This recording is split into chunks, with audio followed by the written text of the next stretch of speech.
हमेशा सच के साथ। शेतकऱ्यांच्या कर्जमाफीच्या बाबतीमध्ये माननीय मुख्यमंत्री महोदय यांनी जो निर्णय आता या ठिकाणी जाहीर केलाय त्याच्यामुळे सर्व शेतकऱ्यांच्या वतीनं मी त्यांचे आभार मानतो आणि आम्ही माननीय मुख्यमंत्री महोदयांकडे एक मागणी केलेली आहे की ऊसतोड कामगारांचा 3 वर्षाचा कराराची मुदत ही संपलेली आहे, तेव्हा सहकार मंत्री, साखर संघ आणि यांच्याशी तातडीने बोलून ऊसतोड कामगारांच्या कराराच्या बाबतीत वाढीच्या कराराच्या बाबतीत लवकरात लवकर निर्णय घ्यावा। 2 वर्षामध्ये मागील 2 वर्षामध्ये 3000 ऊसतोड कामगारांचे बैल जे आहे ते मृत्युमुखी पडलेले आहेत, त्यांचं अनुदान अद्यापपर्यंत सामाजिक न्याय विभागाने आणि मुंडे साहेबांच्या नावाने असलेल्या महामंडळाने दिलेलं नाही, ते तात्काळ द्यावं। तसेच 1% ऊसतोड कामगारांच्या पैशातनं TDS कापला जातोय, कृपया हा TDS कापू नये अशा प्रकारची मुकादमांची आणि ऊसतोड कामगारांची मागणी आहे। ती आम्ही माननीय मुख्यमंत्री महोदयांकडे अर्थमंत्री म्हणून त्या ठिकाणी केलेली आहे।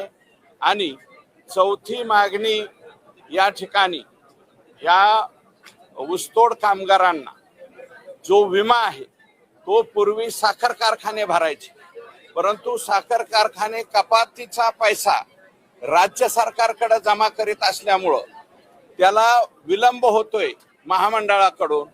तर ऊसतोड कामगार निघायच्या अगोदर, ट्रान्झिट करण्याच्या अगोदर ऊसतोड कामगारांचा विमा भरावा, म्हणजे गावाकडून निघल्याच्या नंतर कारखान्यावर जाईपर्यंत त्याचा कसल्याही प्रकारे जर दुर्दैवानं अपघात झाला तर त्याची रक्कम विम्याची त्याच्या कुटुंबियांना मिळाली पाहिजे।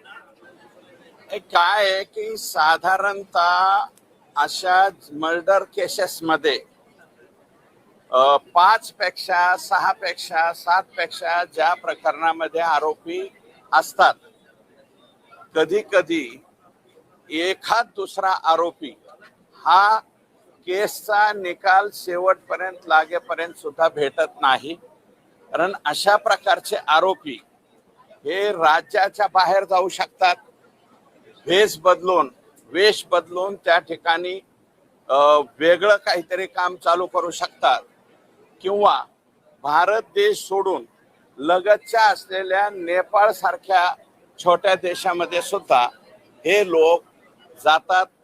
त्याच्यामुळं दुर्दैवानं असे आरोपी भेटत नाहीत। CIDचा, कारण हा तपास CID कडे आहे, CIDचा पुरेपूर प्रयत्न त्या ठिकाणी आहे त्याला जेरबंद करण्याचा, आणि तो लवकरात लवकर हो अशा प्रकारची अपेक्षा।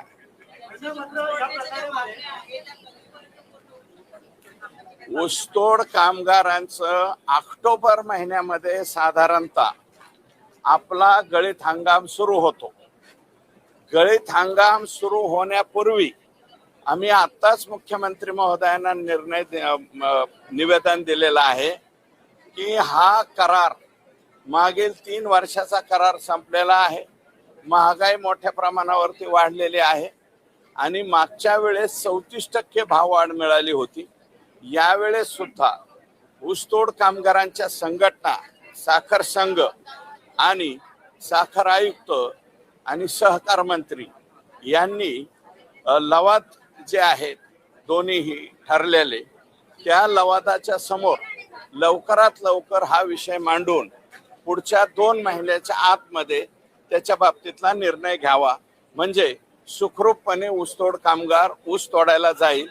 कारण इथल्या करारावर कर्नाटक राज्य सुद्धा अवलंबून आहे, गुजरातमध्ये आमचा ऊस तोडला जातो तो सुद्धा अवलंबून आहे, आणि काही मध्य प्रदेशापर्यंत जातो, आणि काही आमचा ऊसतोड कामगार तामिळनाडू राज्यापर्यंत ऊस तोडायला जातो, आणि त्याचं प्रमुख ठिकाण हे बीड जिल्हा आहे। त्याच्यामुळं याचं निराकरण लवकरात लवकर व्हावं अशी मुख्यमंत्र्यांकडे मागणी केली। आता याच्यामध्ये किती टक्के मिळावा हे ठरवणारा मी नाही, ऊसतोड कामगार संघटना आहे. ऊसतोड कामगार संघटना ज्या वेळेस समोरासमोर बसतील त्याच्यानंतर संघटनेला हा अधिकार आहे, मला एकट्याला अधिकार नाही. डिमांड करायला मी काय 100% भाव वाढ द्यावा म्हणून आज मागणी करेल, परंतु ते उचित होणार नाही. आम्ही भाववाढ मागत असताना ऊसतोड कामगार संघटना ज्या आहेत, ज्या पात्र संघटना आहेत, त्या संघटनेच्या जोरावरती आम्ही त्या ठिकाणी मागणी करू.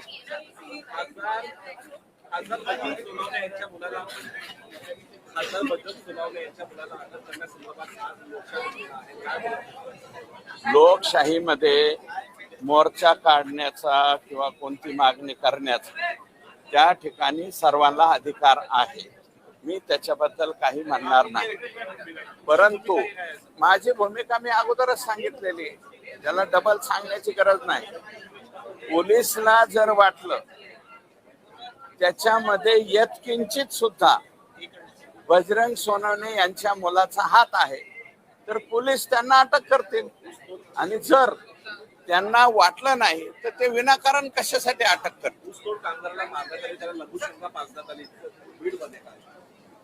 मला या प्रकरणावरती मी माहिती घेतलेली आहे. मुकादम कोणीतरी आहे थोरात नावाचा, संबंधितांनी कंप्लेंट लॉन्च केलेली आहे, मीडियावरती सुद्धा ती बातमी आलेली. ज्यांनी कोणी हा गुन्हा केला असेल त्यांच्यावरती पोलीस सक्षम आहे. मला वाटतं गेवराईच्या भागामध्ये हा प्रकार घडलेला आहे, तर जे कोणी चुकीचं काम केलं असेल त्यांना पोलिसांनी जेरबंद करावं अशी माझी मागणी.